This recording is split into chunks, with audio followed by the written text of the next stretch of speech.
Mga kababayan, kamusta po? Si Katambay Manong po, nagbabalik na naman po muli para po magkomento po sa inyo dito po sa Tambayan Makabayan. Magandang umaga po muna sa inyo, tanghali, hapon, gabi at madaling araw po sa ating lahat. Sana po nasa maayos po tayong kalagayan. Magkomentohan na po tayo mga tambay, upisahan po natin. Ito pong ating Vice President mga tambay, noong mga nakaraang araw po ay nagpunta po siya ng Zamboanga, mga tambay, Zamboanga City para po pangunahan ang pagbubukas po ng library sa Universidad de Zamboanga, mga tambay.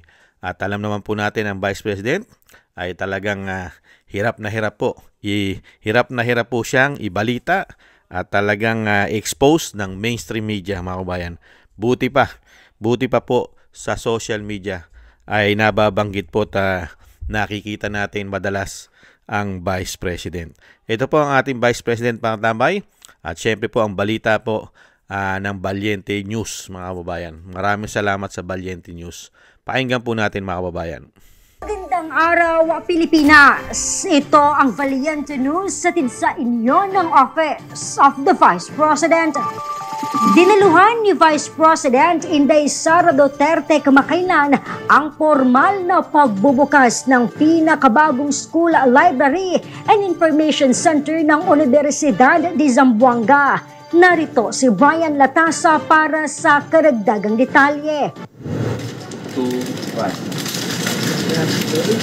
Pinangasiwaan ni Vice President Inday Sara Duterte ang pagbubukas sa pinakabagong school library and information center sa Universidad de Zamboanga sa Zamboanga City kamakailan. Kasama ng Vice Presidente sa aktibidad ang ilan sa mga matataas na opisyal ng universidad at lokal na pamahalaan ng lungsod. Ayon kay Inday Sara, mahalaga ang mga school libraries lalo na sa paghubog sa kaalaman ng mga Pilipinong mag-aaral. Today's events are a celebration of knowledge, creativity, and the enduring spirit of our community.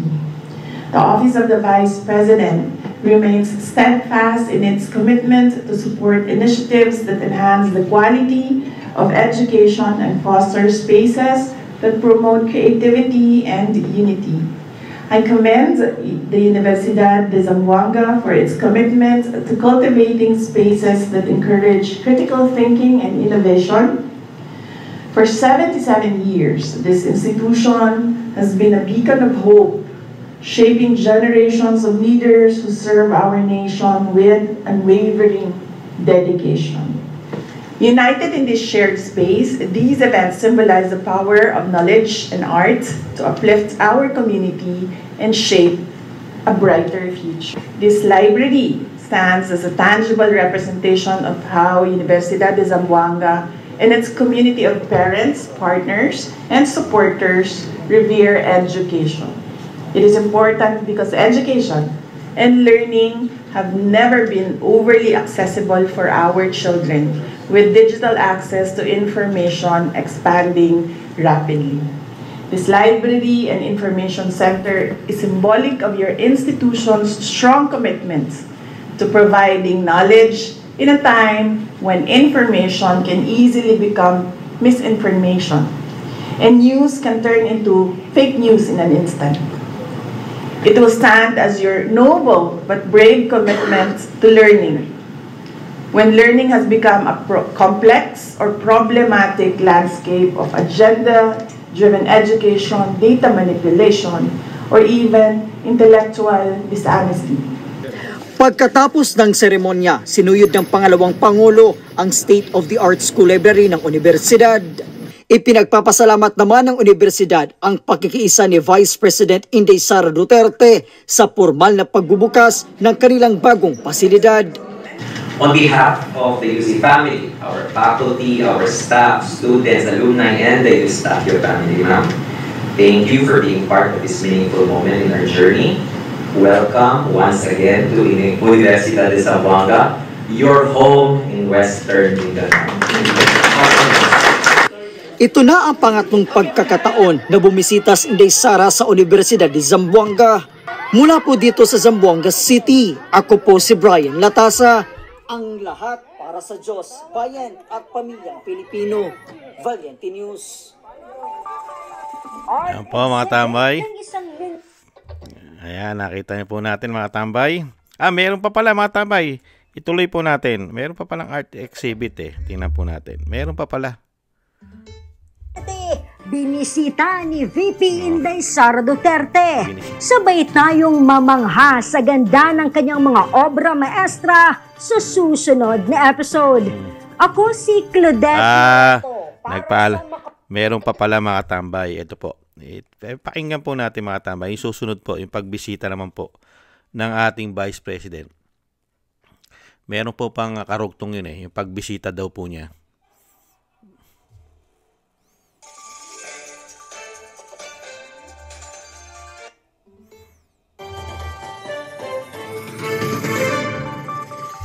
Magandang araw, Pilipinas! Ito ang Valiente News hatid sa inyo ng Office of the Vice President. Kasabay sa naging pagbisita ni VP Inday Sara Duterte sa Zamboanga City kamakailan, nilibot niya rin ang pinakabagong medical laboratory sa Universidad de Zamboanga. Ang detalye, alamin natin sa ulat ni Brian Latasa.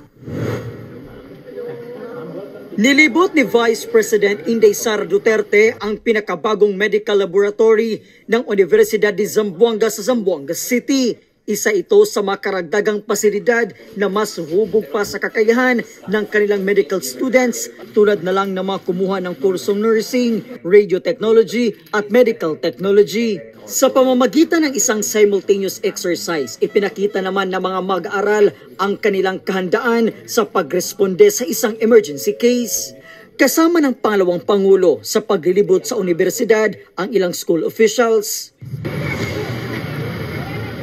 Tinapos naman ni Inday Sara ang kanyang araw sa syudad sa pagbisita sa Fourth Pillar Shrine na kabilang sa mga pinakakilala at mahalagang landmark sa Zamboanga City. Dito, nag-alay ng dasal at bulaklak ang pangalawang Pangulo sa altar ng simbahan. Ipinagdasal din ng simbahan ang pangalawang Pangulo at ang mga kasama nito sa Office of the Vice President.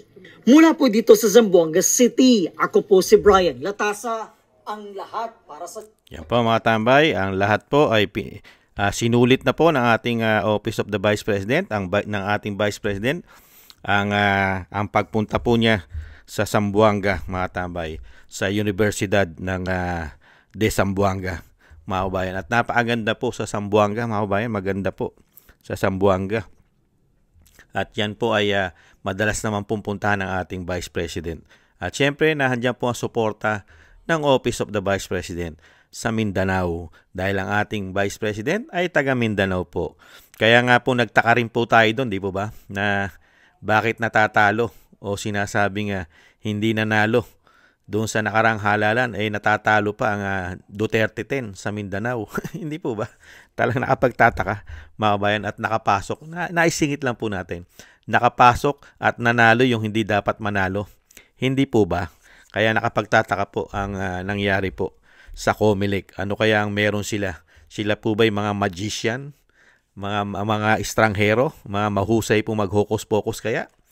Mga kababayan, naisingit lang po natin. Dahil nga po, hindi rin tayo makapaniwala nung nakaraang halalan. Hindi po ba? Yan po mga tambay, napakasipag at talagang busy-busy po ang ating Vice President. Talagang nahandyan po talaga yung tatak Duterte, mga kababayan. Talagang ang pagtatrabaho po ng Office of the Vice President sa pangunguna po ng ating Vice President ay hindi po ito ini-expose at hindi po ito binabalita madalas ng mainstream media, mga kababayan. Mas gusto pang ibalita ng mainstream media yung pagpapabagsak sa Vice President umano. At siyempre, doon sa mga kaalyado ng Vice President. Yan po mga gusto po nilang ibalita ng mainstream media. Kung paano po pabagsakin umano ang Vice President. Yan. Talagang tatalakayin po talaga nila yan. Pero yung ginagawa po ng Office of the Vice President na kabutihan at trabaho para makatulong sa Pilipino at mabigyan po ng magandang serbisyo ang mga Pilipino, tayo, mga kababayan. At syempre katulad po nito, napaka-importante po na edukasyon sa ating mga anak. Hindi po sa ating mga kaapu-apuhan dahil nga po ang susi po ng tagumpay sa panahon po ngayon ay siyempre po number 1 ang edukasyon. Hindi po ba? Lalo-lalo na kung makikipagsapalaran ka pa sa ibayong dagat. Hindi po ba? At siyempre po mga tambay, hahangaan mo po ang Vice President, mga kabayan. Talagang kasulok-sulukan po kahit po saan sulok ng bansa, mga kabayan, ay nararating po ng Vice President. At siyempre napakarami pa niyong programa. Hindi lang naman po ang mga pagpunta sa mga probinsya, ay nahandyan pa rin po ang kanyang napakaraming programa. Hindi po ba? Lalo-lalo po yung pagka po kasi siya nagpupunta sa isang lugar, sinasamahan niya na rin po yan ng mga pagtulong at paggawa. Lalo-lalo po yung pagtatanim po ng mga halaman na kapakipakinabang po at makakatulong po, lalo-lalo po sa mga pagbaha, ay napaka-importante po yan, yung mga halaman. Hindi po may malalaking yung mga puno na lumalaki talagang maganda at kapakipakinabang. Kaya po, Vice President, maraming salamat po sa inyo. Talagang nakikita po ang tunay na serbisyo at pagmamahal ninyo sa ating bansa at sa ating bayan. At siyempre sa mga Pilipino. Nahandun po yung tunay na paglilingkod. Nakikita po at nararamdaman naming mga Pilipino ang inyo pong paglilingkod. Hindi po katulad ng mga politiko ngayon, mga kabayan, lalo-lalo na ang mga kaalyado ng binagoong ang Pilipinas. Naglingkod lang po sila sa atin para po magnakaw na magnakaw. 3 taon mahigit, puro pagnanakaw ang issue nila. Paglilingkod na pagnanakaw po tayo dinala ng mga demonyong politiko sa ating bansa. Nakakalungkot. Kaya nga po, nakakalungkot nga lang po mga tambay, yung tunay na lingkod bayan ang pinababagsak nila. Gamit pa umano ang mainstream media. Hindi kaya? At ang nakakalungkot, ginagawa na po nila lahat ang pagnanakaw. Grabe, perang pagnanakaw na po nawawala sa ating bansa, pero ang ating pong inaasahan na mga men in uniform, lalong-lalo po mga general, ay walang nakikita sa kaganapan sa korupsyon sa ating bansa. Kaya po ang Vice President ay nananatili po, mga kababayan, na ang Vice President ay para pong pumapasok sa butas ng karayom dahil sa pamumulitika nila. Pero nahandyan pa rin po yung tatag at loob at nahandyan pa rin po siyempre yung pagmamahal ng ating Vice President, lalo-lalo po sa Diyos at siyempre po sa Pilipino na alam niya ang suporta ng Pilipino na katulad natin ay nasa kanya po, mga kababayan. Kaya nananatiling matatag ang ating Vice President. At siyempre po, at alam naman po natin mga katambay na ang Vice President ay lagi pong tama ang ginagawa at hindi po kayang pabagsakin basta-basta ng mga politikong masasama. At siyempre nahandyan pa rin po siyempre yung ating pagdadasal. Pagdadasal po natin sa ating Vice President na hindi po siya mabigyan o sinasabing mapahamak at ipahamak po o sinasabing ilayo sa kapahamakan ang ating Vice President para po hindi magtagumpay ang masasamang politiko. At siyempre po, nahandyan pa ang makakaliwang grupo, mga terorista na nagpapabagsak din sa ating Vice President. Sana po'y mailayo siya ng mailayo sa mga taong ito na nagpakasama na po dahil sa kapangyarihan. At siyempre, bonus pang pera. Hindi po ba mga kabayan? Kaya mabuhay ka, Vice President, at hindi lang naman po Zamboanga ang napupuntahan ng ating Vice President. At lalong-lalo po ang pagtulong niya, lalong-lalo na po kung may sakuna, ay nangunguna po ang ating Office of the Vice President sa mga bagay na yan. Mabuhay ka po, Vice President, at mabuhay po ang pamilya Duterte na talagang hindi po matatawaran ang inyong paglilingkod sa bayan. Kaya nga po nabansagan po kayo at nabansagan ang inyong pamilya na tatak. May tatak na Duterte. Hindi ba? Tatak Duterte. Dahil po sa pangunguna po ng dating Pangulong Duterte na nagbibigay po ng serbisyo, tama at pagmamahal sa bayan. Kaya nga po naging tatak Duterte ang naging bansag po sa inyong pamilya dahil hindi matatawaran ang inyong paglilingkod sa kapwa sa bansa at siyempre sa kapwa Pilipino. At pati po siyempre sa lahat ng klaseng uri, mga tambay, na Pilipino. Hindi po ba kahit nga masama kahit nga ma-addictus, Di ba? Ano po ginagawa ng mga Duterte? Binibigyan po sila ng pagkakataong magbagong buhay. Hindi po ba? Magbagong buhay kayo. Dahil hindi pa huli lahat. Hindi pa huli ang lahat. Kaya lang, sa panunungkulan po ngayon ng binagawang Pilipinas, mukhang special pa po ang mga addictus, mga kabayan. Dahil hindi naman po sila pinagbabagong buhay. Malayang malaya pa sila, mga kababayan. Unbelievable. Yan po, mga kababayan, naisingit lang po natin. Dahil nga po laganap na naman ang mga addictus sa ating bansa, sa buong bansa. At problema na naman natin sa ating mga barangay, ang mga demonyo na yan, mga kababayan. Mag-ingat po kayo, Vice President. Ang panalangin po ng taong bayan ay lagi po kayong pag-ingatan. Maraming salamat po, mga kababayan, sa nagusto po ng ating Tambayang Makabayan sa YouTube at TikTok, at ganoon din po sa mga subscribers natin. Maraming salamat po sa inyo, at sa mga nagbibigay po ng tulong, shoutout po sa inyo lahat. Mabuhay po kayo. At yung mga nagko-comment po at nagla-like, share, and subscribe, thank you rin po sa inyo. At yung panalangin po natin, mga tambay, sa ating bansa ay sana po mawakasan na po ang ginagawa po mga kademonyohan, kawalanghiyaan ng mga politiko sa ating bansa. At yung sinasabing mga lingkod bayan, sana po mawakasan na po sila. Isama po natin sa ating mga dalangin. At syempre po yung pag-iingat po sa ating pong pamilya at sa ating sarili at sa pamilya Duterte po, mga tambay. Mailayo po sa kapahamakan ng ating Vice President at dating Pangulo. Madugtungan pa po ang buhay at kalakasan at makalabas na po sa lalong mabilis ang dating Pangulo, mga kabayan. Thank you po, mga tambay. Ingat-ingat po tayo. Paalam. Bye-bye.